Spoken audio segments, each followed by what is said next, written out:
Hi, class, and welcome back to Social Psych. Today, we're going to cover Chapter 9 Attraction and Relationships. And so, this is a bit of an interesting chapter because we need to talk about kind of two separate things. First, we're going to talk a lot about this idea of how we get together, attraction, and then we're going to spend some good time talking about how we actually stay together, keeping us together, more relationship stuff. So, when we talk about this, we think about attraction as just the process of finding someone desirable. So, that can be both physical, psychological, personality, plenty of other things, right? So, we all have our reasons why we like the people we like. Now, there's another question we can ask. Does it matter what kind of relationship? And actually, there's some info to say that yes, short-term versus long-term relationships, depending on which one you're looking at, you're going to want some different things. To be attracted to somebody, to set the stage, we first need the idea of proximity. You need to be able to be near them. I mean, this, as long as we're not talking about some parasocial relationship here, right? We tend to be attracted to people who are closer to us. This is the idea of that phenomenon you may have heard of, the girl next door or the boy next door type idea. This is what we call the propinquity effect. So the propinquity effect, or you might want to think about it as like the closeness effect, is the idea that the more we see and interact with a person, the more likely we are to start any kind of relationship with them. If you've been on the same bus route with the same people for the last 2 years, chances are you're going to chat with them on occasion, right? And start speaking to them. But it's important to note that not all distance is the same. There's this idea of functional distance here. And so there's really cool study looking at MIT housing.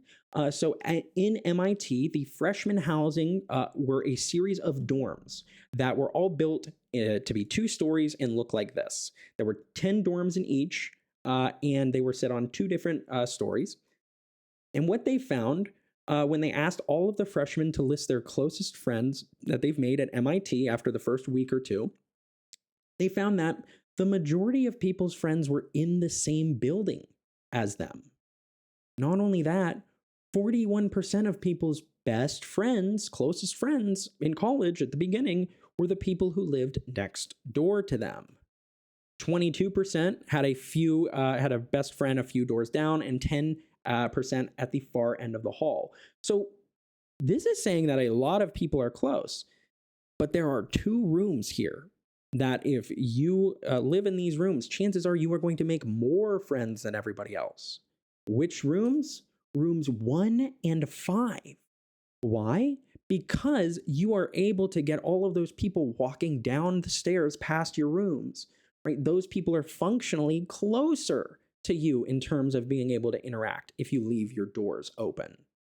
So this idea of functional distance matters as well.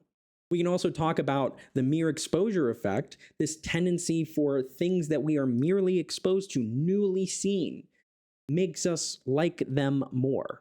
And an original study did this by flashing Chinese symbols at Americans who don't read Chinese. And when they flashed more of these symbols, they realized that people like them more if they've been flashed. Not only that, we like pictures of ourselves as mirrors, right? You prefer a selfie that's flipped because that's what you see in the mirror, but it's not what everybody else sees. In this really cool study in class attendance, we had a Confederate just come to class and not say anything. We asked people, hey, have you ever noticed this Confederate? And they go, yeah. How do you like them? How attractive are you? People find them more attractive, but they actually didn't think that they were more familiar with these people. So just seeing people around us makes us like them more. And when we talk about that, people who, when we see people around, that's going to be one factor, but also if they are the same as us, right? In terms of age, race, socioeconomic status, education, things like this, we tend to prefer people who are like us. When we are getting married or finding a significant other for a long period of time, chances are you want a person who keeps the same value system as you do, has the same kind of religious beliefs, the same political beliefs, the same thoughts about money and children. Because if you don't, that's probably going to be more difficult for you. Why is this so important? Well, we like people who are like us. I like myself. So this is why things like eHarmony, this older school way of online dating, simply ask you to answer a bunch of questions like, how much do you like going on romantic walks on the beach? And the idea is that if we find people who are really like you or matched really well, chances are you're probably going to like this person. However, this leads us to one interesting question. When we have the option of dating somebody, how do we choose who we should date?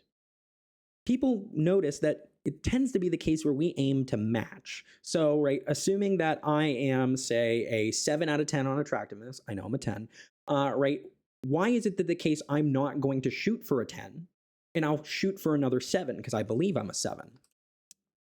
Because doesn't everybody want to date the most attractive person? Like, even if I'm a 4, don't I still want to date a 10? I mean, I can. So let's talk about a study that looked at this idea of the matching hypothesis. So this is 2 studies. I'm going to call these the UCLA dating studies. This is really just like Tinder pre-Tinder, quite honestly. And so in study 1, what we did was we had men submit a picture of themselves in a folder. You can imagine this is their Tinder profile. And then they were given 5 folders of women, right? So they, swiped through these people. Women ranged in attractiveness that we ranked beforehand. So we found we had low attractive, medium attractive, high attractive women, and we compared that to what we rated the man as. And so what we did here was when we looked at these 5 pictures, we asked you the equivalent. You can only swipe right on one of these. Which one would you like to ask on a date? Which one would you like to swipe right on? And what happens here is that men choose the woman who matches them in attractiveness. I should also note, as far as we understand, this should work very similarly for LGBT couples, just in regarding to whatever they're attracted to. So in this first study, what do we see is that men are going to match when given the option. They're going to say, well, my chances are best finding somebody who matches me in attractiveness. Now in study 2, we do the same thing, except imagine that all 5 women had swiped right on you. So now you have 5 women in this case who all are admitting, in this case, they're attracted to you. Which do you choose? You choose the most attractive one. Why? Think about it. We are going to match if we know that that is going to be the best option. But if somebody wants to, if somebody's out of my league and wants to date me, I'm not going to say no to that. But I might realize that I'm not necessarily going to get that normally. So the idea is that we typically aim for what we think we can get. But if somebody's more attractive and offers it, we will take that. I don't know. Think about like Leo DiCaprio here, right? Anyways, let's talk about physical attractiveness because that's clearly a part of attraction here. When it comes to physical attractiveness, there are certain characteristics that affect this that are kind of, on the whole, true. And one thing to note, right, is this great picture that we are very innately focused on faces. And when things are wrong, we notice it. And like he mentions, you don't even notice the fact that his eyebrow is gone because we're so focused on other information. So when it comes down to this, physical attractiveness does matter. I don't think anybody's shocked here. In a great study, we brought people for the first week of class together, and we said, hey, we're going to do a dating service so that you can go on a welcome week dance. Hey, go ahead and fill out this personality inventory, and then we'll match you. We just threw out the personality inventories and just matched people randomly. We told them that they were matched on how much they were like each other, but they weren't. And then we sent these people on dates. A blind date system here, right? So just a blind date.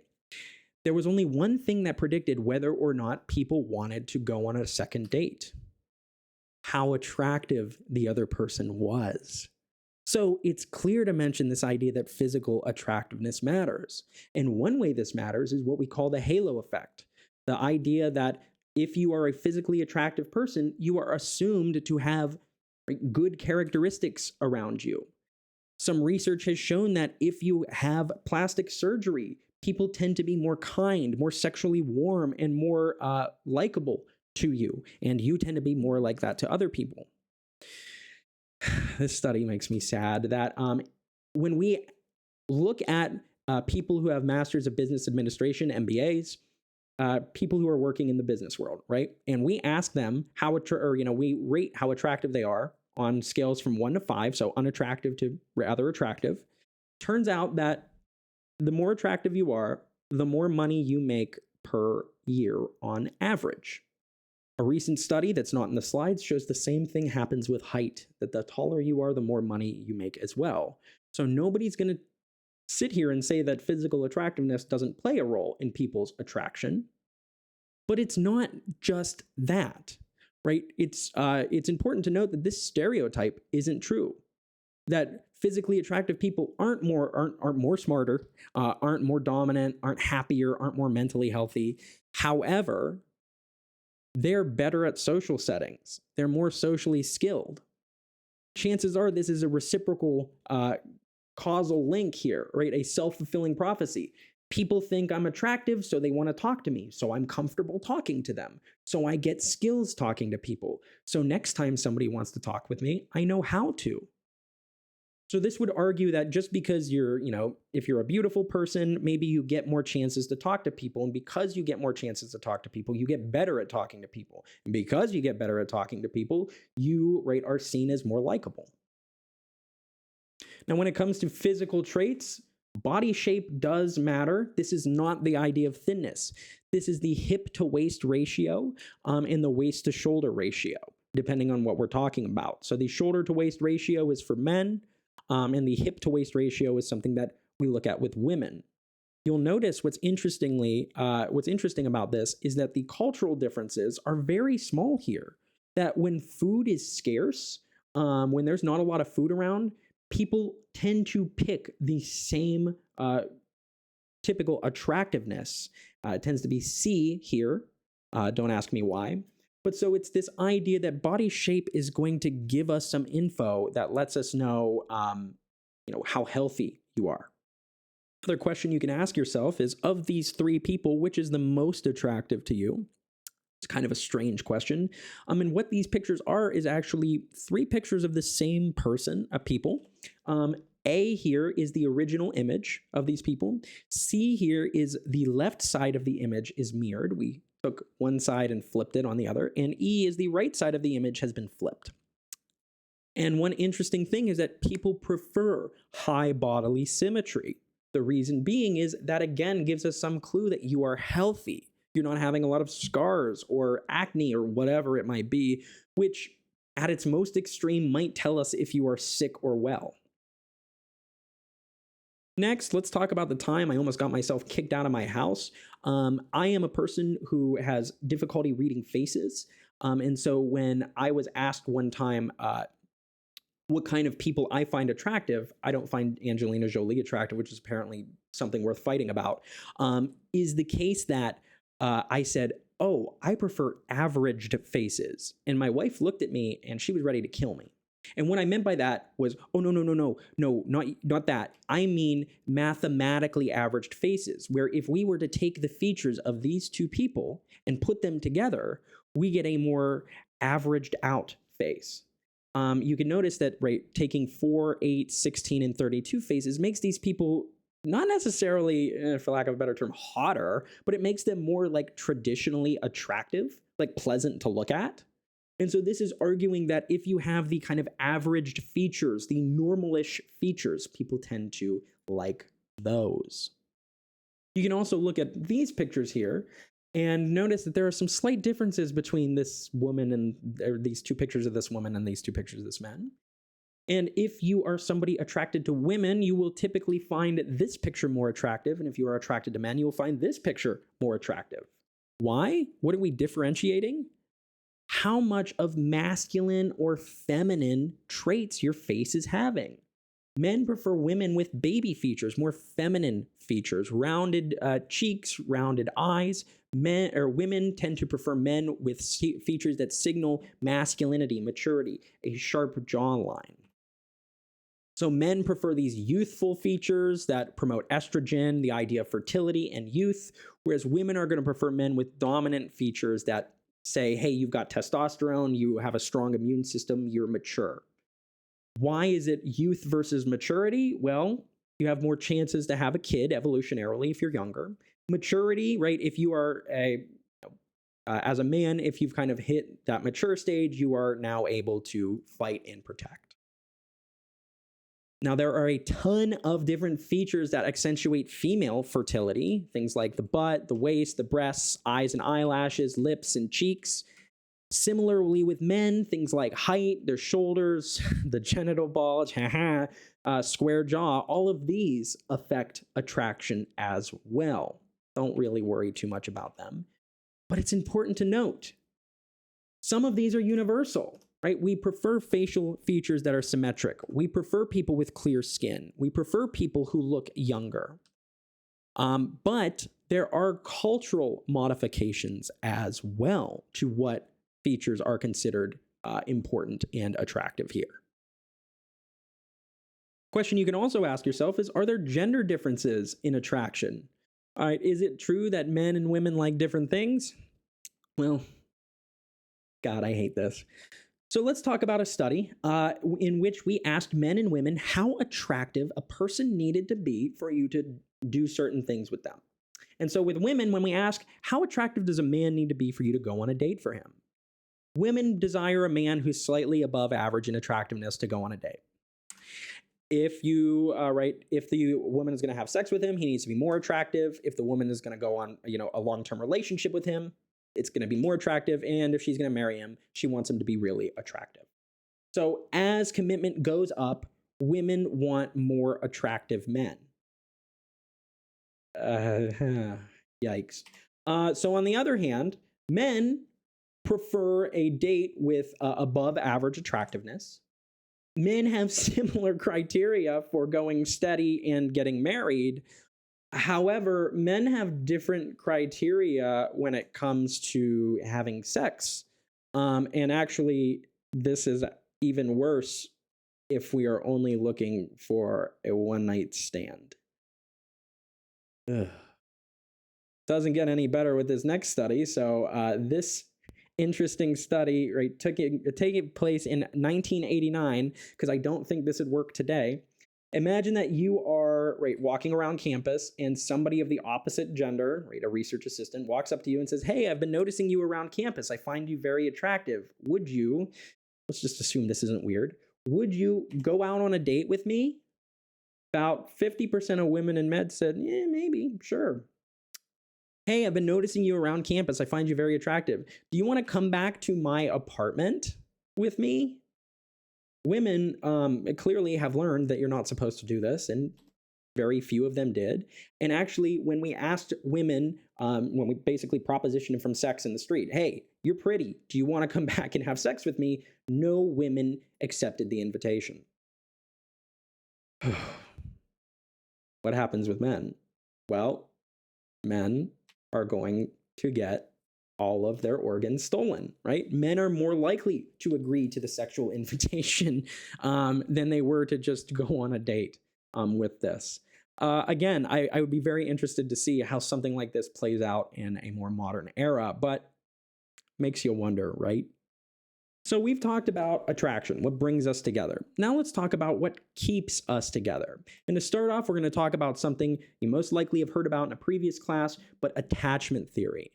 So John Bowlby, is the first psychologist to really study how we are attached to one another. And there's two fundamental assumptions here. And they all kind of rely on this idea that when we're born, we have to rely on mom and dad to keep us safe. You have to become attached to this person, because what you will learn if you do, in good things happen, is that you will learn that this is a secure base, that you are okay here, and that there is a safe haven. Mom and dad will keep you safe. The idea is that that is going to allow us to learn, right? It's going to give us a schema. How should I act with all of my relationships? Mom and dad were really, really kind to me. They always taught me nice. Maybe I should be really kind to people. Or mom and dad didn't really give me what I needed. Maybe I learned that I'm supposed to do this all by myself and everybody else should as well. Why is this important? Because however you felt about this as a child, what your parents did for you likely has set up your expectations for relationships as an adult. And this isn't a terrible thing. If your parents didn't set you up for success, that doesn't mean you can't change. But, right, if you ask people about their attachment style and you just give them kind of these 4 options, you can place people into one of 4 attachment styles here. Right, A being anxious, B being fearful avoidant, C being avoidant, and D being secure. Now, hopefully you all have heard of this before, and this is kind of a quick review. And to kind of discuss this review, I do want to mention how we actually study this. And so one of John Bowlby's students, Mary Ainsworth, developed this really clever paradigm or technique to study this. The video's on here if you'd like to watch it, but what happens is we bring a baby and the mom into a new room. And so we see what baby does here. Is baby okay? Is baby scared? Then we see what happens when we bring in a stranger, right? So just in the same kind of idea as if you were sitting in a doctor's office waiting room with your kid, and then some new patient comes to wait. We see what happens. Then mom, we tell her, hey, leave. And so mom gets up and walks out, and we watch what baby does. Does baby cry? Does baby freak out? Does baby not care? Then, right, one thing we can do is see, one thing we can actually do here is we might have the other person try to take care of the baby, the stranger, see what happens. Or we might just have mom come back in the room and see what happens. Does the baby get really happy when mom gets back? Is the baby really mad at mom for leaving? Does the baby just not care? And so there might be other steps, but this helps us to determine a baby's attachment style. Now, like we said, though, however you feel about attachment as a child has a positive 0.5 correlation for your attachment style as an adult. So if you are secure as a child, chances are you'll be secure as an adult. If you're an anxious child, you'll grow up being anxious. If you're avoidant, avoidant. If you're dismissive, we ended up calling this one fearful. But right, the way that I want to kind of point this out, right, is how this works for us is you, right? You have mom and dad telling you how to make sense of the world. Mom and dad teach you about that, and you fall into one of these 4 attachment styles. Now, the cool or uncool thing about that is what happens next. You pass on those attachment styles generationally. If I am an avoidant person, right? I grew up where my parents didn't necessarily give me what I needed. I might just say, hey, kid, you got to go do it all yourself. It's not my problem. That's how my parents taught me. And you can see how this can cause what we might end up calling generational trauma. So what does this mean for relationships? Well, let's talk about securely attached adults, avoidantly attached adults, and anxiously attached adults. Securely attached adults, we like them, right? Securely attached adults are great. It doesn't matter what your attachment style is. If you are dating a securely attached adult, that's going to be good for you, right? Because these people are going to understand, hey, I love you, I care about you, things can go wrong, and we're still together. Avoidantly attached adults, anxiously attached adults, I should say here, are going to be the ones who are constantly asking for attention. They are worried about, right, whether this person is going to leave them. They are anxious that something is going to go wrong in these relationships. Compare that with avoidantly attached adults. I like to think about these as kind of like if you've ever had a basement cat, the cats who just live and they don't want to bother with you. These are people who are not even going to really enjoy being in a relationship, or maybe the people who, if something starts going wrong in a relationship, they're just going to say, all right, maybe we should just break up. And so you'll notice that avoidant and anxious individuals are going to be less satisfied with relationships compared with securely attached adults. And recognizing that all of our attachment is helping us with separation distress, right? If you go away, how are you going to feel when your partner's not there? When you're down, trying to go near to your partner, proximity seeking, safe haven and secure base. These are the same as in childhood. Is your partner somebody you can turn to and trust? And is your partner somebody secure that you want to, have them be part of your successes or failures? But now let's move into a very important question. Again, one that I don't have a real answer for. What is love? Baby, don't hurt me. Well, let's talk about two types of love. Well, one type of love we can talk about is a passionate love, a state of intense longing for someone. So this is that kind of puppy dog love. When you first start dating somebody, this is an intense physiological arousal. So your body and psychological interest here. However, it's important to note that when it's good, it's great. But when it's bad, it is bad. And it typically operates on the same brain circuits as other kind of addictions, chocolate, drugs, gambling, right? Because we can be addicted almost to this extreme feeling of passionate love. And compare that now to this type, companionate love. That's different here. Feelings of intimacy and affection, but not the passion physiological arousal, right? So a strong commitment, a deep attachment, shared values. So you might think that, right, you might feel a passionate love towards your significant other, but maybe a companionate love towards your mom and dad or your dog or whatever it is. And so one type of way we can do this is break this into two types of love, but what we'd really like to do is actually add one more component of love here. And so the first component we're going to talk about is passion. So we've already kind of talked about passionate love. So strong and intense feelings of longing, physical arousal, and this is kind of desiring for the person. Now, if you think about how this lasts throughout the entire length of a relationship, from when you first start dating until all the way, you've been married, you've lived your whole life together, right? Passion is going to be the most extreme at the beginning of a relationship, first 6-ish months of a relationship, right? This is when you are starting to learn about the person, you are really interested in them, you might have feelings of limerence, you're really, can't stop thinking about them. And so this is going to get really strong and wane as the relationship goes on. And you can imagine that the couple who has been together 60 or 70 years, chances are, isn't having the most passionate talks every day. The second type of love is intimacy, or more companionate love. So emotional closeness, how we bond and share. And right, you can imagine a purely intimate love. This is like your love for your friends or your brothers or something like this. This is just being emotionally close to them. And as the relationship goes on, we gain more intimacy. We share more details about ourselves. We understand each other better. Finally, we can talk about commitment. So commitment is going to be this third part of love, a decision to maintain a long-term relationship with somebody. And commitment doesn't start out very strong, but once commitment hits. And commitment stays pretty good until, right, maybe things like cheating or divorce, etc. But overall, commitment is going to be this idea of staying together no matter what. So let's put these three types of love together and see what we can do.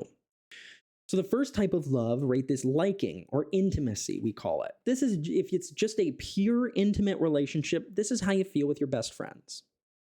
What about an infatuation relationship, one where there's passion, but no commitment or intimacy, right? This is like when a dog runs up to you, right? The dog is just like, I love you. You're the best. You're the right. Hooray. You don't know anything about it. You're not committed to keeping this, but this is just an excitement. You can imagine like a stalker would also be infatuated with a person. What about an empty love, a love with just commitment and no passion or intimacy?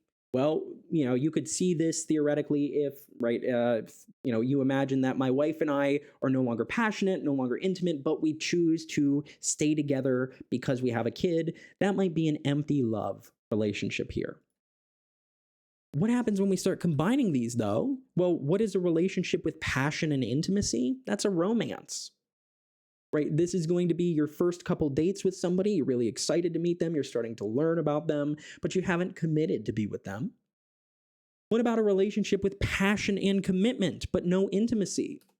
That's like Romeo and Juliet, which was a story of a couple who ended up dying uh, after like 3 days of knowing each other. Not exactly the best relationship here. On the other hand, an elderly couple is more likely to have what we call companionate love, this idea of having both intimacy and commitment, but maybe not as passionate still. The final type of love in the middle, one that is passionate, intimate, and committed, is going to be consummate love, one like my wife and I have.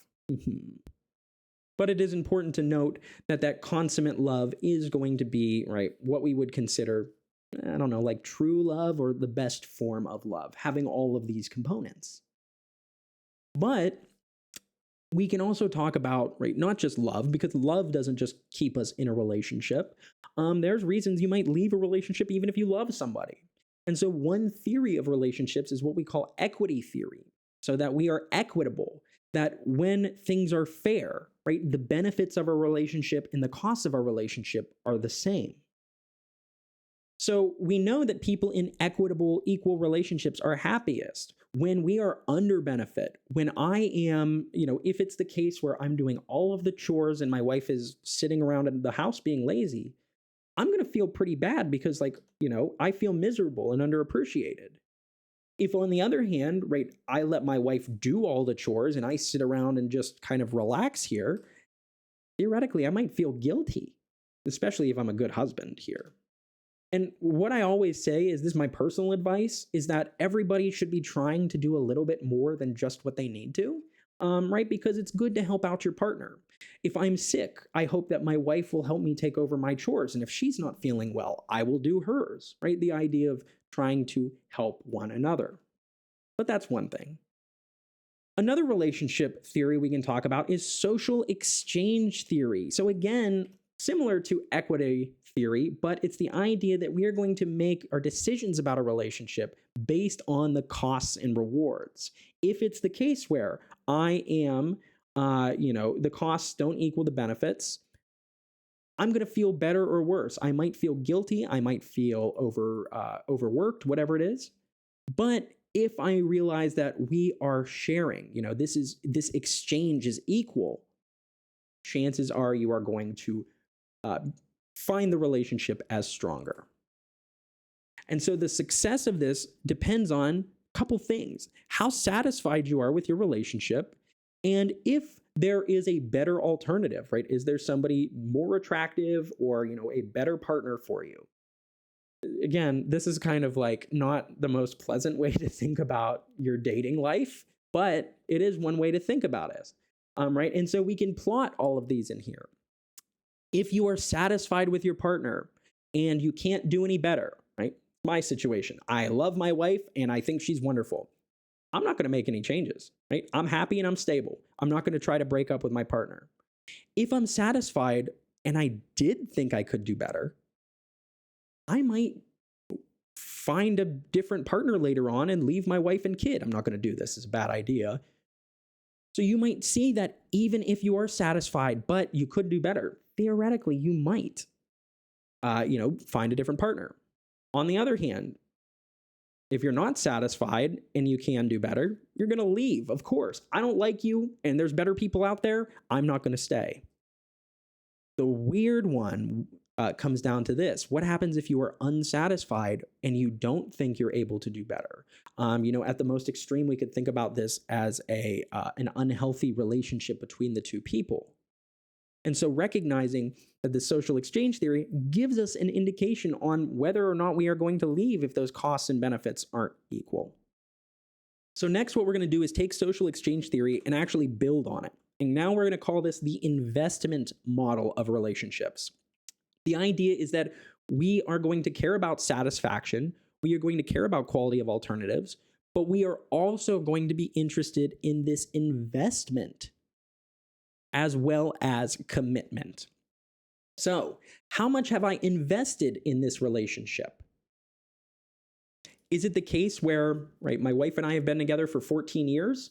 In which case, it's probably going to be hard for me to walk away from this relationship, right? I've invested so much of my life in it. And on the other hand, if I have been in this relationship for a long time, I might be, right, committed to it, but I can also think about that commitment as a future focused, right? So what happens if all of a sudden I find out that my wife cheated on me? Well, my commitment is probably going to go way down. And it doesn't matter, right? The level of investment doesn't really matter because I'm no longer committed in this case. Should say again, my wife and I have a great relationship. Please don't make any assumptions based on this stuff. And to summarize that, let's talk about how to avoid negative things in our relationship and what we can do to succeed. So when it comes to divorce, divorce is a thing that happens, and approximately 40 to 50% of marriages end in divorce. However, turns out that if you've been divorced once, chances are you're much more likely to get divorced a second time. If you've lived together before you've been married, you're more likely to get divorced. And if your parents were divorced, thinking about this kind of an attachment style, you have a higher divorce rate. You're more likely to get divorced. And it turns out that you can predict when marriages end a little better than chance. It turns out that about half of marriages will take place half of marriage divorces will take place in the first 6 years. And that most divorces specifically occur between the second and third year of marriage. I like to think about this as the time where you've probably stopped putting up any kind of fake you, and you've kind of let your whole you now show to your partner, and that's probably going to maybe cause problems for people. So let's talk about what causes problems in relationships here. And to do so, we're going to talk about John and Julie Gottman, 2 psychologists, a husband and wife duo who study relationships. And they have found that there are 4 horsemen, right? Just like the 4 horsemen of the apocalypse, there are 4 horsemen of divorce. So 4 negative behaviors that you can do if you want to get divorced. So if you want to get divorced, be a critic to your partner. Be really critical on them. Don't critique them. Don't try to help them. Just nag, right? Just be critical. Tell them, oh, here's why you're terrible, instead of, hey, I noticed this wasn't done right. Can we try to fix it? Be defensive to your partner. If they bring up any problems you have, make sure you act like an asshole to them, right? So if, for instance, we think about this, you could be critical to your partner. Hey, you didn't put this away. Why don't you ever put this stuff away? And your partner is probably going to turn around and act offensive to you. Why are you always yelling at me? They might also do this. They might also stonewall you. Just ignore you. Just give you the silent treatment, right? Act like a stone wall.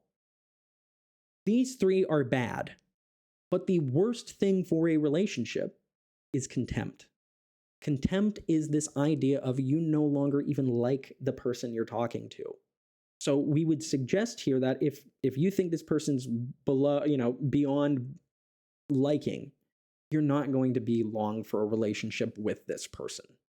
So again, if you want to ruin your relationship, be critical, be defensive, stonewall and ignore your partner when things go wrong, and then hold contempt for them, right? Maybe even out loud, tell them how much you hate them, because that sure is going to make a relationship go well.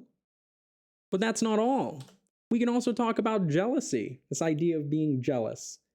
So what's fascinating about this is that this is the negative side of passionate love, right? Because we're still feeling passion for this.